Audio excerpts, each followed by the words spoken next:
But in our first hour, how much more damage will Ronald Reagan's monopolistic practices, his suspension of enforcement of the Sherman Antitrust Act, which has not been, by the way, reinstated by any president since then. The last president to break up a big company was Jimmy Carter with AT&T, and that was actually initiated by his predecessor, Jerry Ford. So, even Bill Clinton didn't do it. How much more damage will Reagan's monopolistic policies inflict on this nation? Fully a quarter of our nation's television content, that's all the channels, all the whole bit, and much of our internet content, possibly as much as a fifth of our internet content, could end up in the hands of one company. Isn't it frankly a disaster that it's now in the hands of two companies? This, what I'm talking about here is the potential merger, the probable merger of Comcast and NBC. Comcast, the cable company, which is the number one cable provider in the United States, cable TV, and also the number one internet service provider in the United States, and NBC, which owns the television network, Universal Studios, MSNBC, CNBC, USA Network, Telemundo, the Weather Channel, Hulu.com, 27 television stations, and a whole bunch of other stuff. Dan Gainor is with me. Dan is the Vice President and T. Boone Pickens Free Market Fellow at the Business and Media Institute, businessandmedia.org, the website, the conservative think tank in Washington, D.C. And Dan, welcome. First of all, welcome back to the show. It's a pleasure to be back always. Always nice talking with you, Dan. I don't know, honestly, your take on this. Usually I see an op-ed that you've written on one of these topics before we go on the air. What are your thoughts? I land, surprisingly, I don't think this is clearly black and white as you might think. The problem you've got on one hand is Comcast is a monopolistic organization already, courtesy of government, maybe not the federal government, but state and even local governments around the country gave them monopoly power over their local markets. Yes. So they're already existing monopoly thanks to government. Now government's saying, well, we don't want you to get you too big. We don't want you to do anything that would be a normal good business practice. At the same time, GE is basically in bed with the Obama administration. So if a merger of these two organizations is going to hurt anybody, it's probably going to hurt conservatives. Because GE, Immelt is very pro-Obama, very much on the global warming eco train that is sometimes derailed by conservatives. They're looking at getting billions of dollars in government contracts from stimulus. So government's already made a mess of this situation. And now you're saying, well, government needs to get in to kind of sort it out. I think government should just butt the heck out. Well, here's the problem, Dan, and I don't entirely disagree with everything you said, although we could pick nits here. But when I lived in Vermont, for example, when Louise and I lived in Vermont, with telephony, with telephones, we had the same problem that you're describing with cable. And the reason why these monopolies exist is because they are what are referred to generally in the business world as natural monopolies. In other words, most homes and most communities only have one set of cables going through them, of coax carrying cable television. Most communities only have one set of telephone wires going through them. Most communities only have one set of water pipes and one set of electric pipes. So these are electric cabling. And so these are typically referred to as natural monopolies. And so the question is, in a world of natural monopolies, how do you have competition? Now, there have historically been a couple of ways that that's been handled. With electricity and water, where it's impossible for a secondary water company to say, well, I'm going to supply water through the same water pipe, and people can buy my water rather than the other guy's water. That's just that's not possible. So the only way to make sure that the water company doesn't just start sticking it to people because they've got them by the throats because they have a monopoly is regulation. On the other hand, with telephones and cable, it is possible for multiple companies to operate on a single piece of wire. That's the wonders of digital technology. When I lived in Vermont, Verizon, as I recall, it was one of the baby bells at the time. It used to be Northeastern Bell. They owned all the copper in the state. Most of that copper, by the way, much of that copper had been put in by the government, back in the Roosevelt administration with the rural electrification, and then in the 40s, the rural telephony. I guess it was the Truman administration. But in any case, it was owned by one of these baby bells. And so the state passed a law saying that any small phone company that wanted to offer telephone service over that copper could do so. And a small company called Sovereignet, as in the sovereign, as Vermont used to be a sovereign state, and net as a network, Sovereignet sprang up, and they offered flat rate, $25 a month, flat rate telephone service. All local calls are free. It was a really, really nice thing. And Louise and I bought it. We had Sovereignet as our phone provider. And the Baby Bell Company went back to the state legislature, started passing out money like crazy, and voila, after 3 consecutive legislative sessions in which it got defeated, finally legislation got passed that said whoever owns the copper gets to decide who's going to be on it. And, of course, as soon as they got the right to decide, they blew up Sovereignet. This all, in my mind, argues for strong government regulation, but government regulation that is independent of the political process and independent of the typical revolving door where you have regulators who hope someday to leave their $40,000 a year job as a regulator and become a $500,000 a year job as an executive with the telco company. Am I making sense here, Dan? Those ideas never happen. We've already seen the Obama administration. Just as an example, I'm not even going to beat up on them, but they said that they weren't going to deal with lobbyists. Of course they're dealing with lobbyists. Right. Yeah, the revolving door exists to kind of deny it is just living in a fantasy world. I'm not denying it. I'm agreeing with you. Let's blow it up. Well, you can't really blow it up. Why not? What you're doing is targeting companies. If you target Comcast exists again because government did it this way. So well, wait a minute. Government did what way? Government set up all these local monopolies, as you said. These sort of natural monopolies. So now what's the alternative?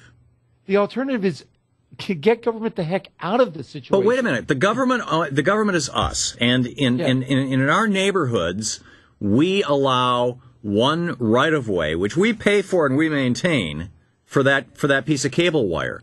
Now, if we're going to pay for and maintain that right of way, are you suggesting that there should be 10 rights of way?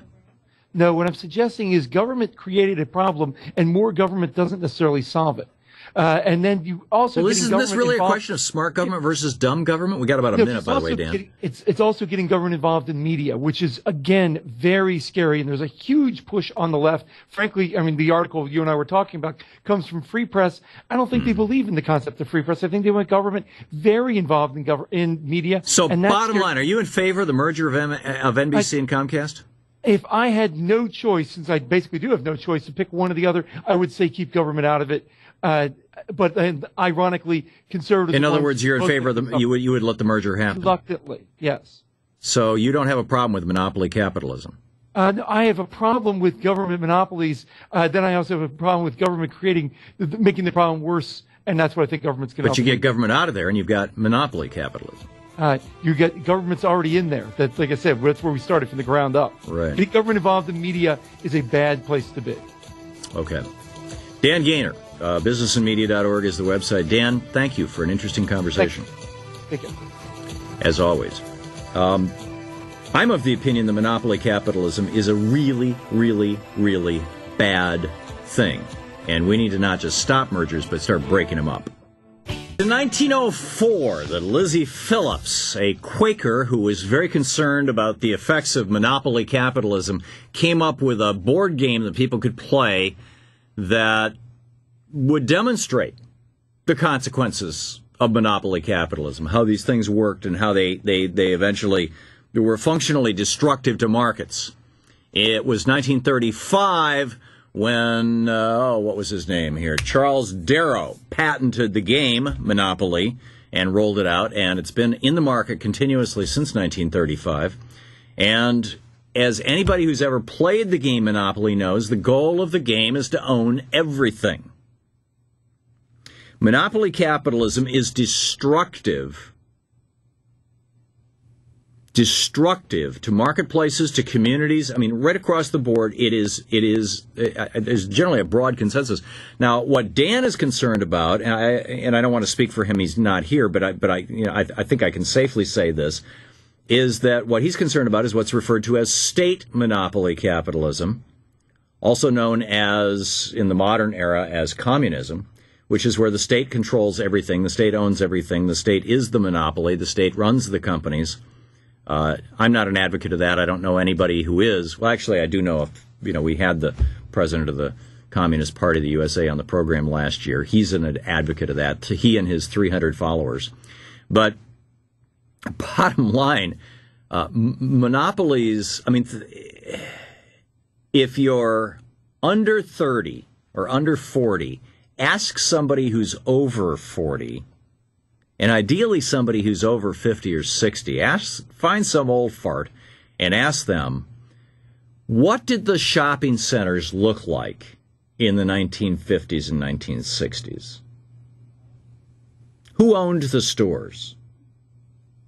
And the answer that you'll get, or if you just go back and look at any of the old movies from the era, the answer that you'll get is that the stores were almost all locally owned. They had local brand names. They were all idiosyncratic. In other words, the names were quirky or funky or fun or family names, or they reflected the community. It was the Johnson City Hotel. It was the, whatever. This was the case right up until Ronald Reagan's presidency.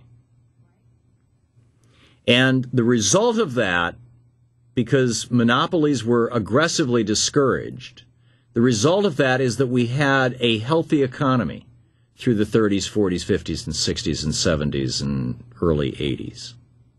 Well, we didn't have a healthy economy through the 30s, but the retail sector was healthier, frankly, I would say, than it is now.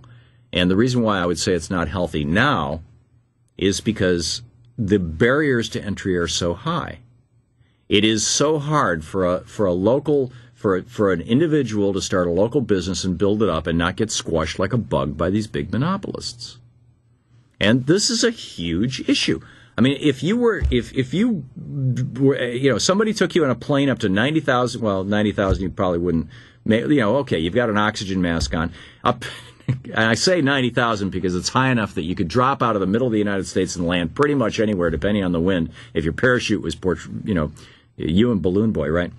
And you just land in some city, some random city in America, and you have no idea if it's a city in upstate New York, or if it's in central Tennessee, or if it's in Colorado, or if it's in southern California. You don't know where you are.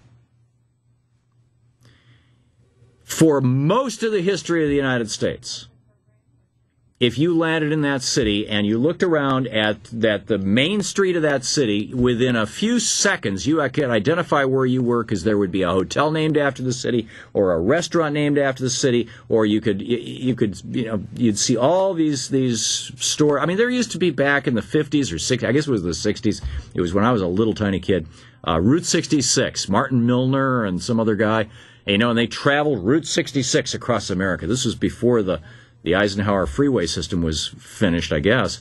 And every, the adventure every week was in some new city. And every city had its own character, and it had its own stores, and it had its own local families. And these weren't big businesses. These were small businesses, medium-sized businesses. As Teddy Roosevelt pointed out, the small and medium business people live in their community, and they're answerable to their community. We would not have MCI and Sprint. We would not have competition in the long-distance service, and arguably much of what we have right now. We wouldn't have that if Jerry Ford and Jimmy Carter hadn't broken up AT&T. AT&T had a monopoly on the long-distance market. And by breaking up AT&T, not only did they actually increase the shareholder value of all the people who owned the stock in the new Baby Bells that they got, and in Bell Labs, which was renamed whatever it was. It had a new name, Lucent Technologies, I think it was. Not only did it increase shareholder value, because all these companies now were competitive with each other and in competitive markets, and they could focus on doing local business more or less. They've all kind of remerged now. But not only did it do that, but it also provided opportunities for entry into the marketplace for other companies, other products. We have achieved in the United States damn close to what the goal of the game of Monopoly is. The goal of the game of Monopoly is to own everything. Indeed. And, I mean, if you've ever played Monopoly, you know what I'm talking about. And there's some folks out there who played Monopoly back in the day, and they got pretty good at it. You know, the Carl Icahns and the Warren Buffetts and the Sam Waltons and the Bill Gateses of the world. And, you know, hey, let's use this anti-competitive monopoly power to squash competitors like a bug. Or if somebody rolls out a nice new software product that fills, you know, a niche in the PC world, let's just build it into the Microsoft operating system, put them out of business. We'll eat their lunch. I mean, this is no way to run an economy. This is why the European Union found Microsoft guilty of antitrust violations, of monopolistic violations. Monopolies are bad things, and we need to reverse the Reagan-era suspension of the antitrust laws, which led to the whole mergers and acquisitions mania, and go back to breaking up these too big to fail, not just the too big to fail banks, the whole bit.